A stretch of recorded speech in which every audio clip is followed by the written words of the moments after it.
Okay, good afternoon. I have the task of sort of bringing to life this dual impact challenge that we have, and I'm going to talk specifically about the challenge of managerially relevant research. And I'm going to sort of argue that there are some unique challenges that's different about business school or management research. The first difference is that there are two audiences, academics and business practitioners, and that having these two audiences applies more to business research than to any other academic subject.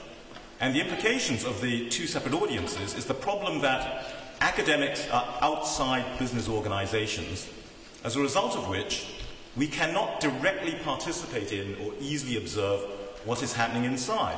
And this is a far worse problem than most other related academic subjects. We can contrast this with macroeconomics, where macroeconomists actually run macroeconomic institutions, with medicine, where medical researchers research the same human bodies that practitioners treat, with law, where legal academics study the same written records and decisions that practicing lawyers and judges use, because it's much more of a subject that's based on the written record.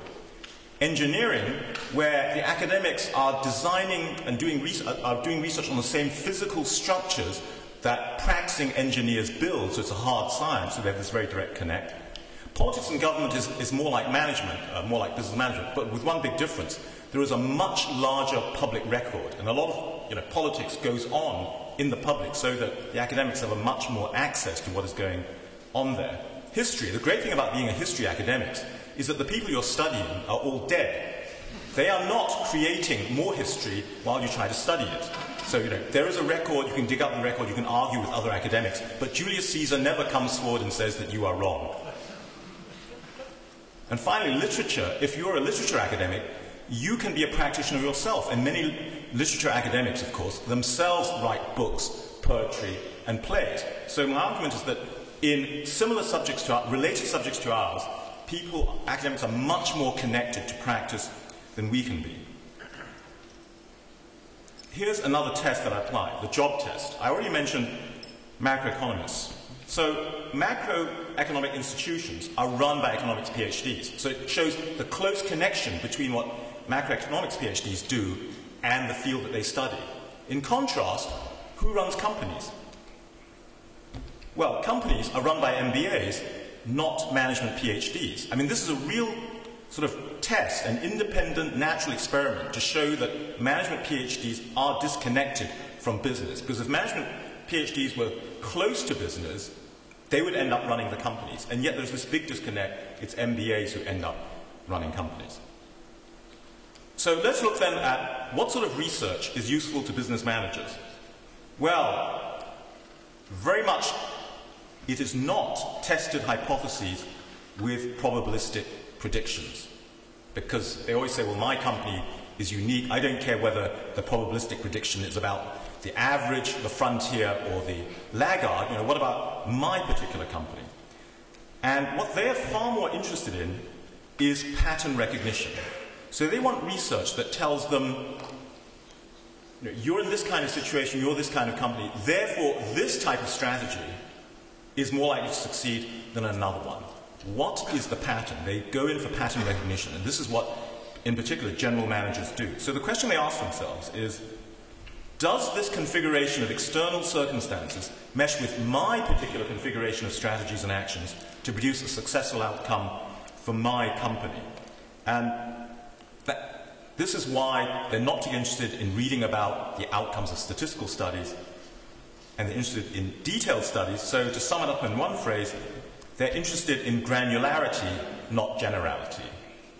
One of the more famous predictions from strategy, which even though by a famous strategy academic, Michael Porter himself, is pretty useless. He talks about, well, companies really have only two strategies, differentiation or cost. He doesn't really believe that. He was pushed into that by having to get economists to buy into what he does, because that's what economists recognize. If you said to Mercedes, well, you have a choice between differentiation or cost, that's of no practical advice to them at all. They'll want to know what type of differentiation at the moment should it be, in terms of mileage, safety, reliability, luxury, etc. So it's the granularity that they want to know. And going back to academic research, it's the challenge between context-heavy research versus discipline-heavy research. So it's the context-heavy research that is much more applicable to managers. As a result, managers prefer to read articles in managerial journals that are based on in-depth case studies rather than statistical studies. So if you go to Harvard Business Review, Sloan, California, you can report on a statistical study, but typically that is in a one-box sidebar limited to one page at the most. The rest of it has to be the framework or the case studies to make your argument. And in particular, they're interested in studies, which is something we find really difficult as academics, where there are more variables than observations. That's what case research is about. And that's what pattern recognition is about, dealing with more variables than observations. And the manager lives in a world of more variables than observations, because typically he has one observation, his company, or a small number of observations, what his company has been doing over a small number of years. So if we then get to the implications for academics and what we need to do, the challenge of dual impact research, the very strong message I have for you is that we need to conduct research with two different types of methodologies. Both sort of large sample quantitative methodology and case-based methodology. By the way, I was not the person who said this first. Sumantra Ghoshal, whom many of you will know, said this first, that you need to do two different types of methodology. And by the way, he lived this. I mean, he managed to do dual doctorates. He did a PhD at MIT using the quantitative approach and a DBA at Harvard Business School using the clinical case method approach at the same time. Now, this took a genius, of course, to do two doctorates in two very different methodologies.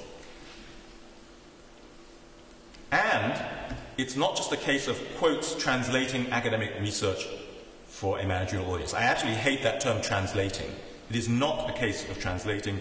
It is a case of conversion. And I'll give you one specific example that I know about in depth because I was there. 20 years of industrial organization economics research, from Joe Bain to Richard Caves, did not make the translation to competitive strategy. Michael Porter took 6 years, 1974 to 1980, of case research to convert industrial organization to competitive strategy. I was there, I was a second doctoral student, I wrote some of those cases.